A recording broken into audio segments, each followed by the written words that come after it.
Hello my friends and welcome back. Thank you very much for being with me again today.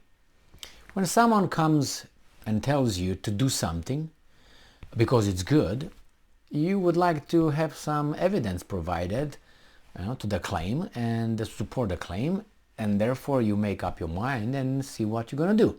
Or at least see if the person who comes and tells you about doing something, if that person does it himself or herself, or did it.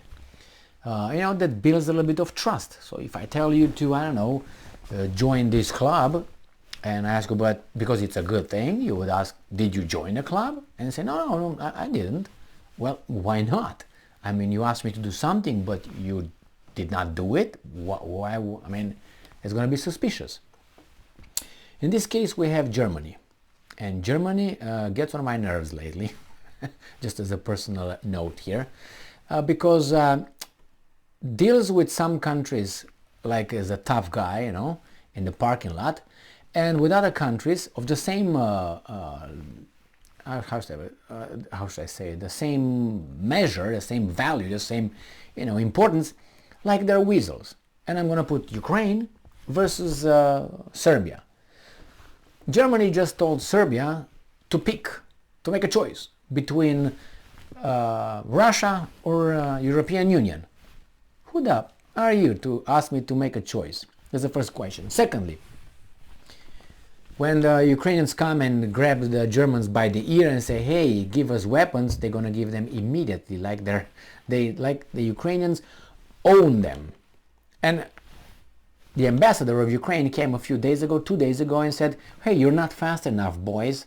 So, and then Germany calls on China, human rights violation, I don't know about our trade, and so who the hell are you? But we know Ukraine is not Ukraine. Ukraine is the United States, so actually that's why they're like, yes sir. I'm talking about the Germans now. So, but Germany is also a kind of a hypocrite here. This article comes from Al Mayadeen. It's an Arabic news outlet, and it's from actually from the 20th of September. But it's very relevant because it talks about the business, the volume of business Germany conducted with Russia. All right? Remember, Germany says, no, everybody, sanctions here, sanctions there. Okay, this is the title. Imports from Russia increased by 32.6% in 2022. So when you hear Germany saying, impose some sanctions, remember that they just increased their imports from Russia by 32.6% this year. So German imports from Russia have increased over the first 7 months of this year by 32.6% in annual terms, amounting to $27.9 billion, the Russian trade mission in Berlin told RIA Novosti on Monday, citing data from Germany's Federal Statistical Office. The Russian trade representative in Germany, Andrei Sobolev, estimates that imports of fuel and energy items increased by 40.5% from January to July.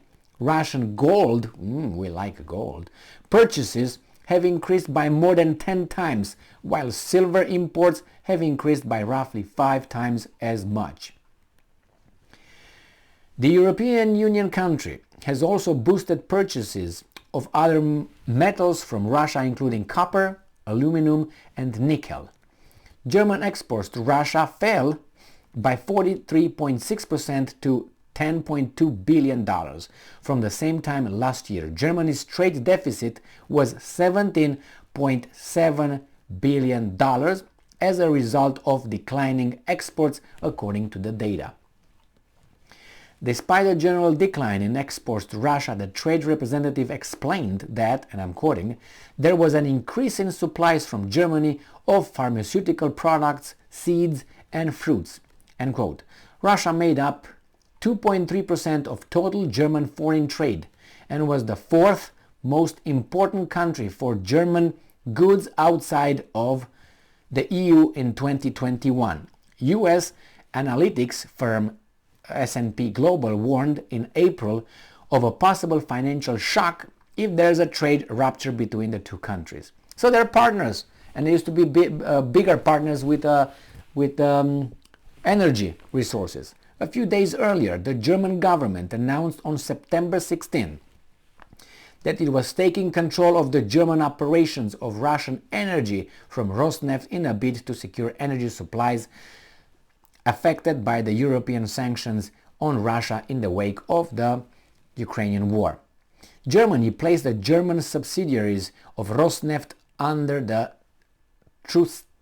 trusteeship of the Federal Network Agency, the Economy Ministry said in a statement.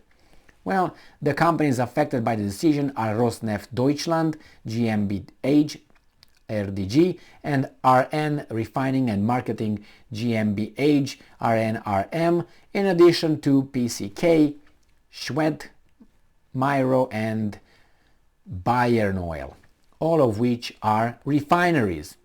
Now, Italy and Germany are now the two largest European countries most exposed to a gas supply shock due to their extensive use of natural gas and significant reliance on Russia, according to the S&P Global Ratings.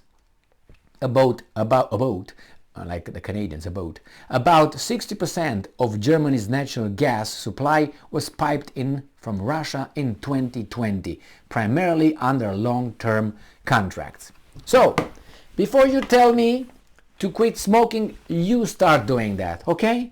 That will be a little bit of a trust, because I'll say, okay, why don't you do it? You tell me. But on the other hand, it's like don't do what the priest does, do what the priest says. That's a, Romanian saying, so I don't know if it's valid in other cultures as well.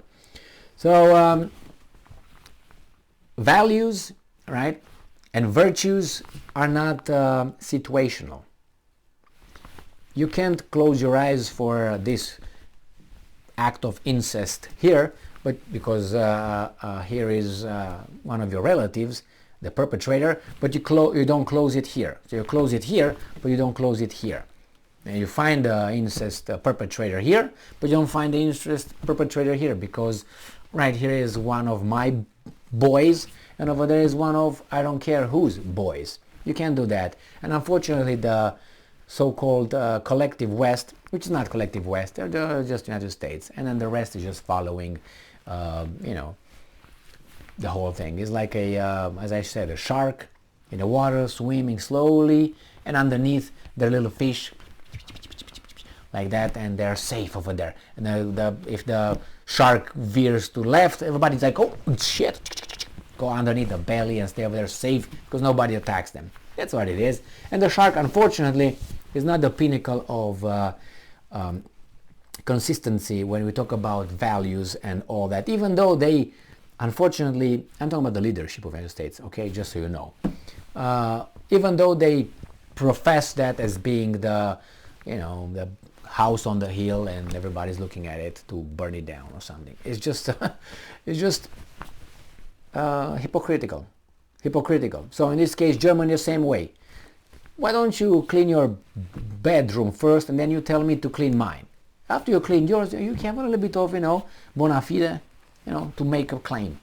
So yeah, good, doing business. Because once this thing is gonna be done in Ukraine, started by other guys, you remember the Zimbabwe, started by those with these guys in 2014 and so on, and even earlier than that. After that is done, I guarantee you business will be back normal as usual. Business as usual with the Russians, because they need them. They need the energy, and they need the market. They need so much from them. They need fertilizer. They need grain. I mean, you can take Ukraine, but it's not enough. Other people want Ukraine as well, not only the European Union. If Americans come and smack European Union over their snot, the European Union is going to go like, quick, go back into the little pig stall, whatever you call that, stall. You know what I mean? It's ridiculous. It's really gross.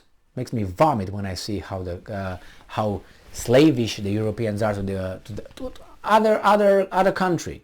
It doesn't necessarily have to be United States. You're just a servant. Is that what you want to be? No, but they say, no, we are all free country, free world here. Bull. anyway. Thank you very much for being with me again today. Stay strong, stay smart, look for the truth, and be just.